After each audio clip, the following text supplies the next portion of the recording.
Hello everyone, welcome to all. आज के इस एपिसोड में हम DFCCIL एग्जामिनेशन के लिए एक क्वेश्चन पेपर को सॉल्व करेंगे जो करंट अफेयर पॉलिटी से रिलेटेड है। इसमें कुल 10 क्वेश्चंस का हम लोग सेट देखेंगे। जो क्वेश्चंस एग्जामिनेशन में आने हैं केवल उसी पर हम लोग फोकस कर रहे हैं। तो बिना किसी फर्दर डिले के चलिए शुरू करते हैं और देखते हैं कि वो कौन से क्वेश्चन हैं जो अपकमिंग एग्जामिनेशन के लिए इंपॉर्टेंट हैं। द फर्स्ट क्वेश्चन कुछ इस तरह से है कि who is serving as the union cabinet minister, यानी केंद्रीय मंत्री के तौर पर मिनिस्ट्री ऑफ जल शक्ति। तो जल शक्ति संस्थान जो ये विभाग है, इसमें केंद्रीय मंत्री के रूप में इस समय कौन पद पर आसीन है? तो श्री अश्वनी कुमार चौबे, श्री भूपेंद्र यादव, नागेंद्र सिंह तोमर या फिर गजेंद्र सिंह शेखावत। तो वर्तमान समय में कौन है ये आपको बताना है उत्तर में। तो वर्तमान समय में मिनिस्ट्री ऑफ जल शक्ति, इस डिपार्टमेंट में जो यूनियन कैबिनेट मिनिस्टर हैं वो गजेंद्र सिंह शेखावत हैं। गजेंद्र सिंह शेखावत एक मेंबर ऑफ पार्लियामेंट हैं, यानी कि MP जिन्हें कहा जाता है। ये जोधपुर से लोकसभा की सीट पर हैं वर्तमान समय में। और इनका जो अपॉइंटमेंट हुआ था वो यूनियन मिनिस्टर के तौर पे राज्य में, यानी राज्य मंत्री के तौर पे हुआ था, minister of agriculture and farmer welfare ये डिपार्टमेंट के लिए। 3 सितंबर 2017 को ये चुने गए थे। बट जल शक्ति जो विभाग है, इस ये जो मिनिस्ट्री है एग्जैक्टली गवर्नमेंट ऑफ इंडिया के अंडर में आती है। तो इस डिपार्टमेंट की अगर बात करें, गवर्नमेंट ऑफ इंडिया के अंडर में आती है, जिसकी स्थापना भी जो है अभी स्थापना भी की गई थी मई 2019 में। जल शक्ति एक विभाग नया बनाया गया था जिसमें 2019 में इसकी स्थापना की गई थी, यानी ये बहुत पुराना कोई विभाग नहीं है। तो बेसिकली इस चीज़ को हमें याद रखना है। और इस में जो ये मिनिस्ट्री है, एक्चुअली में दो मिनिस्ट्री को मर्जर करके बनाया गया था। एक बड़ा इंपॉर्टेंट इसमें सेक्शन याद रखना है कि दो मिनिस्ट्री को मर्जर करके बनाया गया था। एक मिनिस्ट्री थी मिनिस्ट्री ऑफ वाटर रिसोर्सेज, यानी कि जो जल संसाधन वाला था, जल के स्रोतों को जो संसाधन करता है वो डिपार्टमेंट, रिवर डेवलपमेंट का। एंड दूसरा जो था वो गंगा रिजर्वेशन, ये डिपार्टमेंट, ये पूरा एक ही डिपार्टमेंट है एग्जैक्टली। और दूसरा था ministry of drinking water and sanitation का, यानी कि पेयजल और स्वच्छता विभाग जो है, इन दोनों को जोड़कर एक नया विभाग बनाया गया था, जल शक्ति विभाग। और इसे 2019 में स्थापित किया गया था, जिसके मंत्री इस समय के टाइम में गजेंद्र सिंह शेखावत हैं। तो बेसिकली ये चीज़ हमें यहाँ पे याद रखनी है। ये इसके एग्जामिनेशन के लिए बहुत ही इंपॉर्टेंट पॉइंट है। अच्छा, इसमें और 2-3 जो मिनिस्टर्स के नाम दिए हैं वो कौन कौन है ये भी चलिए समझ लेते हैं।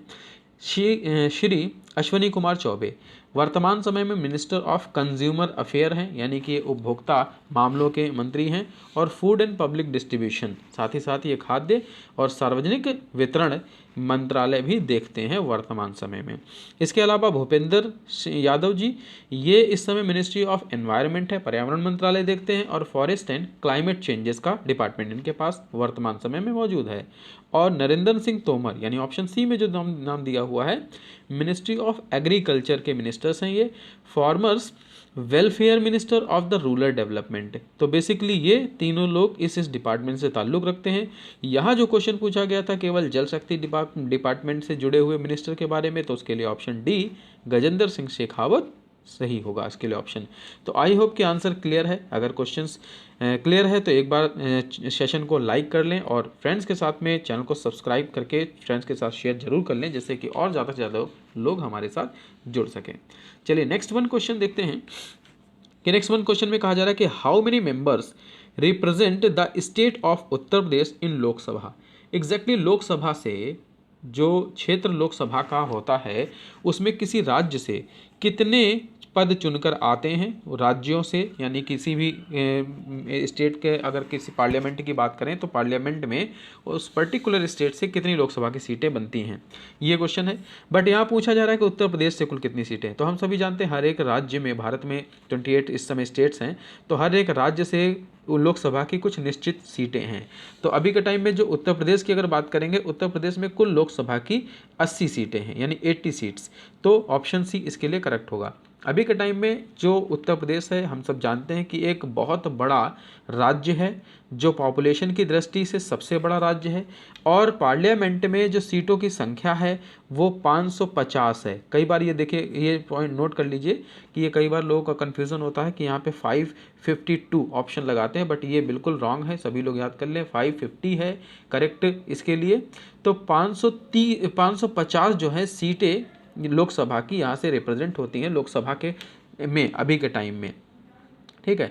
इसके अलावा इसमें जो मतलब 2 सीटें होती हैं जिनको हम लोग वैकेंट अक्सर करके ये देखते हैं, तो वो एक्चुअली रिज़र्व रहती हैं एंग्लो इंडियन कम्युनिटी के लिए, और ये अभी तक रिज़र्व है 1952 से, 1952 से रिज़र्व है।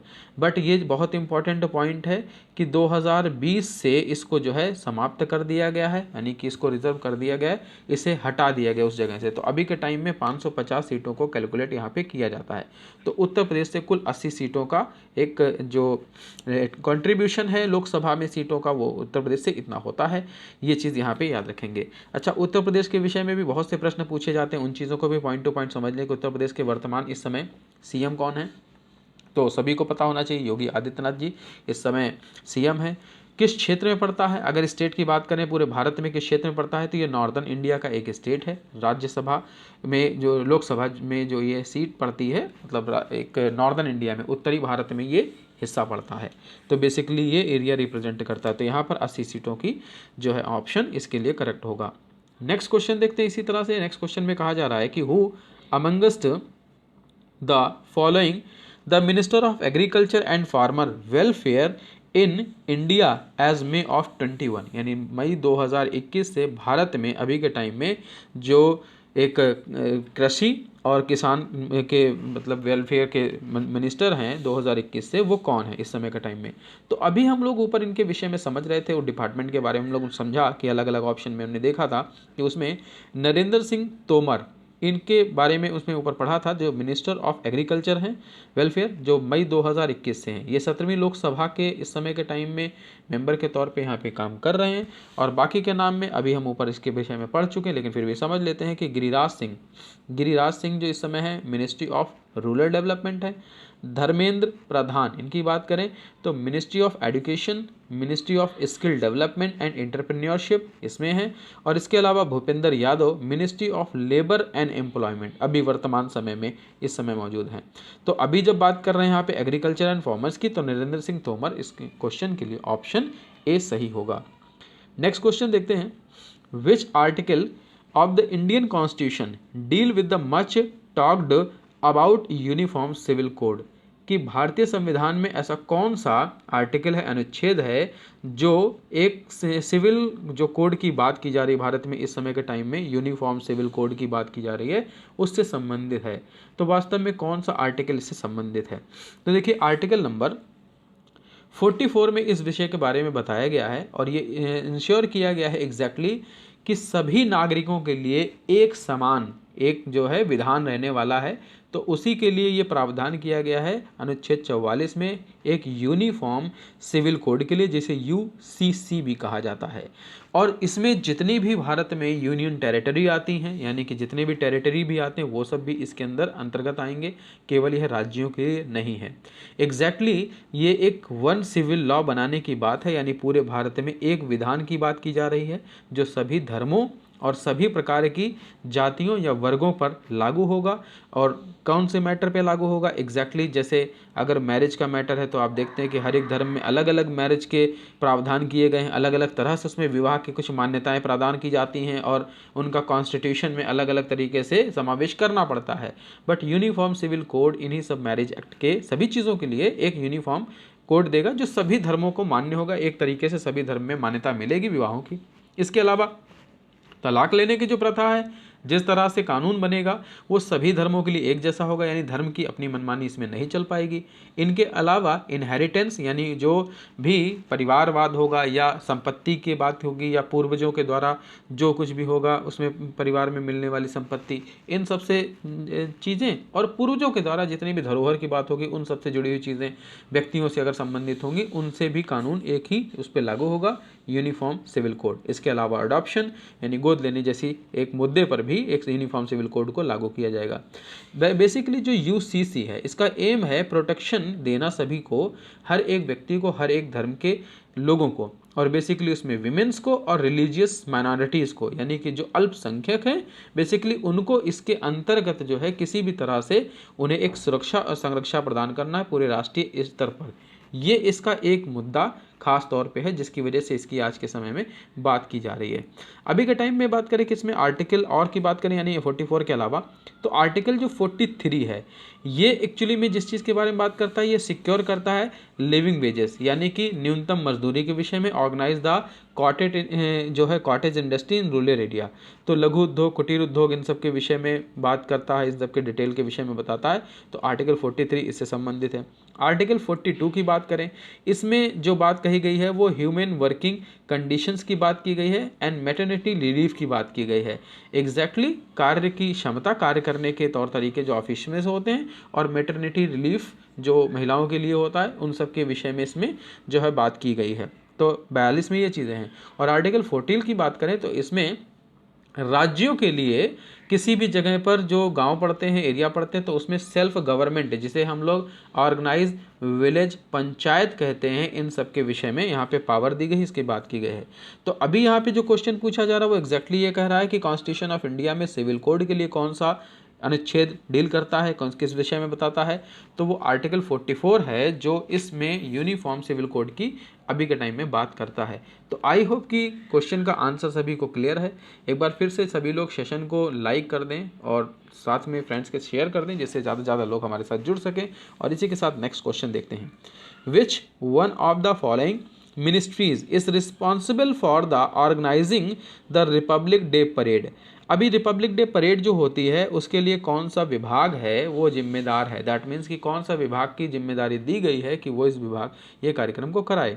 तो अभी के टाइम में ये जो हमारे भारत में परेड होती है, इस परेड के विषय में समझने की इसकी शुरुआत सबसे पहले कब हुई थी, पहली बार कब हुआ था, 1950 में। इसको 1950 में शुरू किया गया था और इसे मिनिस्ट्री ऑफ डिफेंस यानी कि रक्षा मंत्रालय जो है, ये रक्षा मंत्रालय इस चीज़ को यहाँ पे देखता है। बेसिकली जो परेड होती है वो रिपब्लिक डे पर या इंडिपेंडेंस डे पर भारत में होती है। 26 जनवरी 1950 को जब रिपब्लिक भारत हमारा हुआ था, यानी गणतंत्र लागू हुआ था, उस समय से ये स्टार्ट हुई थी। लेकिन ये रिपब्लिक डे के अलावा इंडिपेंडेंस डे पर भी होती है, ये सब हम जानते हैं ये चीज़ें। और इस समय के टाइम में अभी भी हर जगह पर जब भी नेशनल कोई फेस्टिवल होता है इस तरीके का, तो वहाँ पर होता है। लेकिन जो शुरुआत इसकी सबसे पहले की गई थी 26 जनवरी को, वो नई दिल्ली में राजपथ पर शुरुआत हुई थी। तो राजपथ हम सब जानते हैं कि दिल्ली में जो है मौजूद एक जगह है। तो ये मिनिस्ट्री ऑफ डिफेंस का बेसिकली ऑर्गेनाइजेशन जो है, defence of ministry of defence, उसी के अंतर्गत आता हिस्सा है, इसीलिए इसको वहाँ से इसको ऑर्गेनाइज कराया जाता है। तो आई होप कि इसका आंसर क्लियर है कि मिनिस्ट्री ऑफ डिफेंस यहाँ पर इस चीज़ के लिए रिस्पॉन्सिबल है। द नेक्स्ट वन, चलिए क्वेश्चन देखते हैं कि to whom does the president of India address his resignation.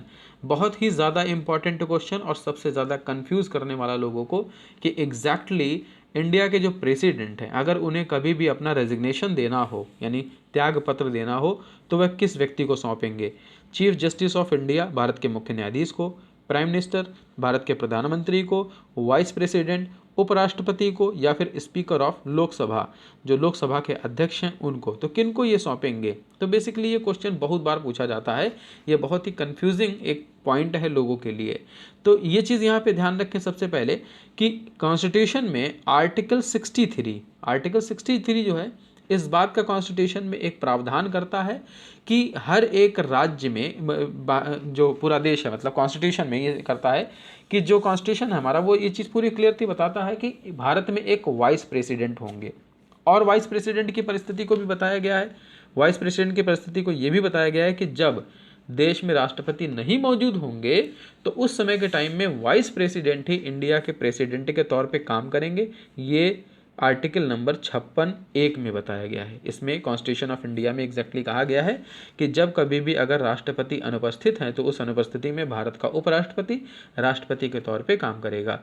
तो बेसिकली ये राइट्स वहाँ पे इस चीज़ के लिए भी दिए गए हैं कि अगर राष्ट्रपति किन किन अवस्थाओं में अनुपस्थित हो सकता है। इन केस ऑफ, मान लीजिए किसी समय एब्सेंस है, कारण हो सकता है कि ड्यू टू डेथ, मृत्यु के कारण, या रेजिग्नेशन देना है त्यागपत्र की वजह से, या इसके अलावा कोई और भी क्रिटिकल सिचुएशन है जिसकी वजह से वो अपने कार्य को आगे कंटिन्यू नहीं कर सकते हैं, जिस वजह से उन्हें ये मतलब वैकेंट होगी वो पोस्ट, तो वहाँ पर वाइस प्रेसिडेंट इंडिया के प्रेसिडेंट के तौर पे काम करना शुरू कर देते हैं। तो ये चीज़ यहाँ पे ध्यान रखना है। और इंडियन प्रेसिडेंट के बाद हाई रैंकिंग का अगर कोई ऑफिशियल इंडिया में होता है तो वाइस प्रेसिडेंट होते हैं। इसीलिए सेकंड हाईएस्ट कॉन्स्टिट्यूशनल ऑफिस की वजह से ऐसा ये होता है कि प्रेसिडेंट अपना त्याग पत्र जो है वो वाइस प्रेसिडेंट को यानी उपराष्ट्रपति को सौंपते हैं। तो यहाँ पर ये चीज़ ध्यान रखनी है।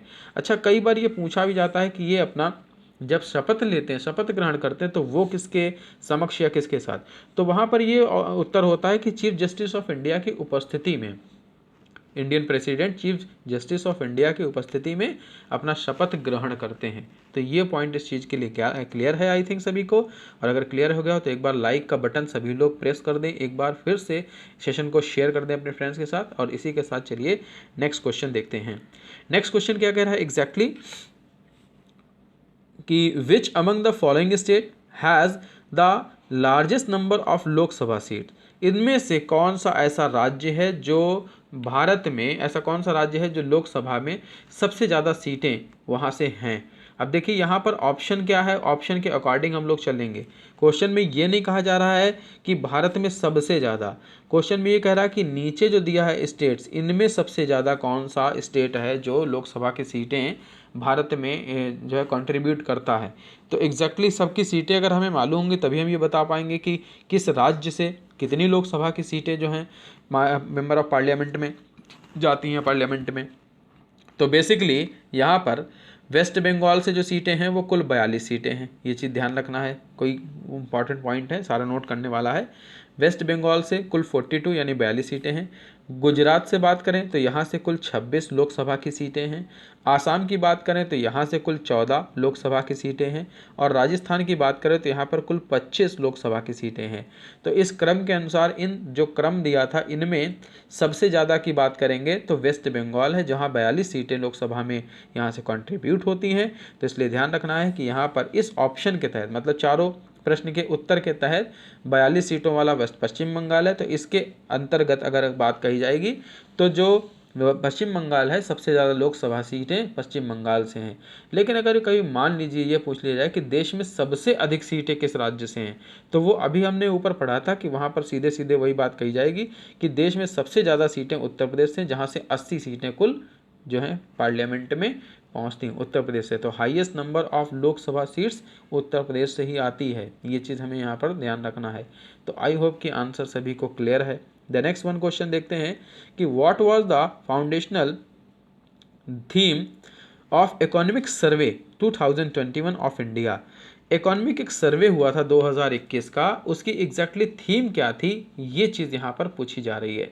तो एग्जैक्टली ये जो थीम है उस समय के टाइम में जब हुआ था ये प्रोग्राम, तो सेविंग लिव्स एंड लिवलीहुड्स ये थीम इसकी थी। The foundation theme of the economic survey का ये था। और ये एनुअल फंक्शन था, documents released by the ministry of finance, यानी कि भारत के वित्त विभाग के द्वारा एक डॉक्यूमेंट रिलीज किया गया था एनुअल फंक्शन का, फाइनेंशियल डॉक्यूमेंट, जिसमें ये चीज़ें घोषणा की गई थी। Basically it contains the most authentic source of the data India's economic.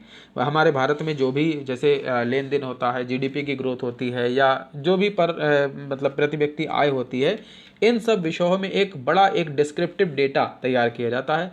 और वो डेटा जो है मिनिस्ट्री ऑफ फाइनेंस के थ्रू जारी किया जाता है। ये डेटा जो सोर्स है, इसी चीज़ों को जब जारी किया जाता है तो उसका कोई ना कोई एक टैगलाइन होता है, सर्वे होता है। तो इस समय के टाइम में ये था कि सेविंग लिव्स एंड लिवलीहुड्स।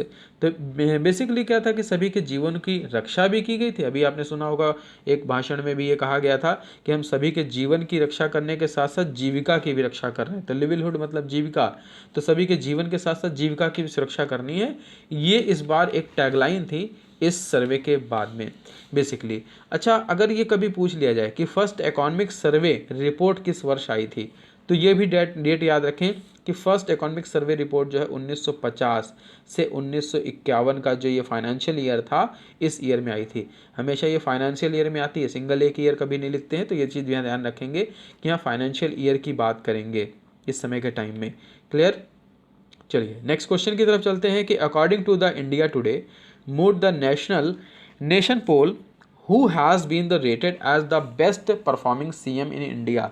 बहुत ही ज़्यादा एक पॉपुलर क्वेश्चन कह लीजिए कि अक्सर करके ये क्वेश्चन इस समय के टाइम में कई बार देखने को हर जगह मिल रहा है और बेसिकली ये बहुत चर्चित प्रश्न भी है कि भारत में ऐसे कौन से इस समय मुख्यमंत्री हैं, सभी राज्यों में जितने भी राज्य हैं उनमें ऐसे कौन से व्यक्ति हैं जो सबसे ज़्यादा इस समय के टाइम में चर्चित हैं और बेसिकली बेस्ट परफॉर्मेंस के लिए। तो इनका नाम भाई अच्छे से सबको पता भी होगा आई थिंक कि योगी आदित्यनाथ जी का नेम, जो उत्तर प्रदेश के मुख्यमंत्री के तौर पे इस समय कार्य कर रहे हैं, सबसे चर्चित व्यक्ति हैं और इस समय बेस्ट सर्विंग सीएम के तौर पे भी इस समय इनका नाम लिया जाता है। और ये चौथी बार ऐसा है, मतलब ये चौथी बार ऐसा हुआ है कि योगी आदित्यनाथ का नाम जो है इस चीज़ के लिए लिया गया है कि best serving CM in India इस समय के टाइम में ये हैं। अच्छा, ये नेशन पोल था और इसमें नेशन पोल में कुल 25% यानी कुल 25% वोट इनको मिले थे, जिसकी वजह से ये जो है आगे रहे। ये चीज़ यहाँ पे थी। बट इसमें कई चीज़ें और हैं, ये भी चीज़ ध्यान रखें कि कई चीज़ें और हैं। जैसे कई लोग थे इसमें, अरविंद केजरीवाल, नवीन पटनायक, इसके अलावा ममता बनर्जी, इनके विषय में क्या चीज़ें थी। अभी ममता बनर्जी की बात करें तो इस जो लिस्ट ये थी इसमें ये 3rd पोजीशन में थी, ये 3rd पोजीशन पे थे। और उसके अलावा नवीन पटनायक की बात करें तो नवीन पटनायक एक्चुअली में जो बेस्ट सीएम के तौर पे नहीं, बेस्ट परफॉर्मिंग सीएम के तौर पे नहीं जाने जाते हैं। इन्हें जो है 51% वोट जरूर मिले थे, इनके रिस्पॉन्स इतने रहे थे। बट ये उड़ीसा के सबसे अधिक समय तक के लिए रहने वाले सीएमओ में से एक रहे हैं, तो इसलिए इनका नाम इसलिए लिया जाता है।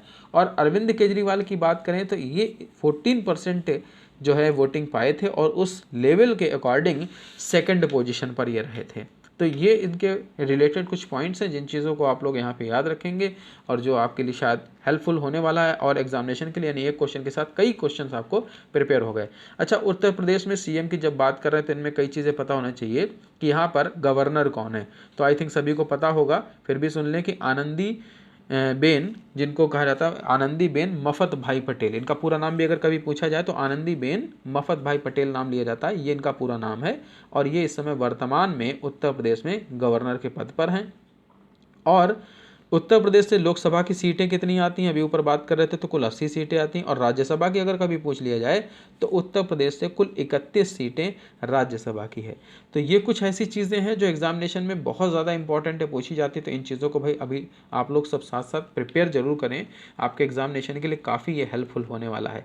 चलिए नेक्स्ट क्वेश्चन देखते हैं, जो इस सेशन का, आज के सेशन का लास्ट क्वेश्चन है कि governor Bhagat Singh Koshyari publish down under the dam a digital e book. अभी जो भगत सिंह जो है कोश्यारी हैं, इन्होंने एक किताब जो जारी की थी, जो ई डिजिटल बुक थी, डाउन अंडर द डूम, ये किताब एग्जैक्टली जारी की थी। लेकिन ये पूछा जा रहा है प्रश्न कि भगत सिंह कोश्यारी हैं कहाँ के इस समय गवर्नर वर्तमान समय में। तो भगत सिंह कोश्यारी जो हैं इस समय वर्तमान समय में महाराष्ट्र राज्य के इस समय गवर्नर हैं। तो ये चीज़ यहाँ ध्यान रखने की, महाराजा जो महाराष्ट्र राज्य है हम सभी जानते हैं कि दक्षिण भारत में पड़ता है और भारत का दक्षिण के साथ साथ पश्चिम भी कहा जाता है ये एरिया, तो पश्चिम क्षेत्र में वहाँ पर ये हैं, तो इसलिए उस एरिया को यहाँ पे याद रखेंगे। तो आई होप कि ये चीज़ आप सभी को आज के क्वेश्चन से ये चीज़ क्लियर है। चलिए, अच्छा एक चीज़ और क्वेश्चन सेशन में मैं बता देता हूँ, लास्ट में नोट कर लें, और एक क्वेश्चन मैं होमवर्क के लिए दूंगा। यहाँ पे महाराष्ट्र का सीएम तो जो गवर्नर है वो तो बता दिया। अभी छत्तीसगढ़ के इस समय के टाइम में गवर्नर कौन है? छत्तीसगढ़ के गवर्नर, नॉट सीएम। तो यहाँ पे अनुसुईया यूनिके इनका नाम बोला जाता है, अनुसुईया यूके करके पढ़ा जाता है, अजीब सा कुछ नाम है, अनुसुईया करके नाम फिलहाल याद रखेंगे। छत्तीसगढ़ के ये इस समय के टाइम में गवर्नर हैं। दूसरा, हरियाणा राज्य के गवर्नर कौन है?